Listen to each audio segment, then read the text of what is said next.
இவருங்க காலை பாருங்க, முடக்குவாதம் சொல்றோம்ல, காலை வளர்ச்சி போயிடும். இந்த புண்ணு வந்து ஆறாது. இவரு சுவர் இந்த மாதிரி பிரச்சனை இருந்தவர். இவருக்கு தான் அந்த HbA1c சொன்னேன். இவருக்கு வந்து சுவர் இருந்ததுக்கான ரிப்போர்ட் 10.3. இதுல செக் பண்ணி பார்த்தா தெரியும், HbA1c 10.3 இருந்தது. இது சாப்பிட ஆரம்பிச்சு 6.0 வந்துச்சு. இப்போ போன வருஷமே அவருக்கு 5.4 வந்துருச்சு. இது என்ன ஒரு விஷயம்னா, அவருக்கு இருந்த பிரச்சனை 22 பிரச்சனை, ஒவ்வொரு பிரச்சனையும் சால்வ் ஆயிடுச்சு. அவர் எடுத்தது யூனிவர்சல் கிட்ட தான் எடுத்தார். இவருங்க தைராய்டு, இந்த நபருக்கு தைராய்டு நார்மலா இருக்கு.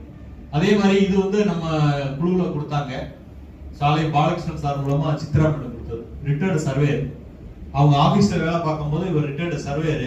இவர் பென்ஷன் வாங்க வந்தவர், தலையெல்லாம் இந்த மாதிரி இருக்கும், என்னன்னு கேட்டுட்டு இந்த மாதிரி சொல்லியிருக்காங்க. சாப்பிட்டு 34 நாள்ல சரியாச்சு. எப்படி இருக்கணும் பாருங்க, கரெக்ட் இல்லாம இல்லையா?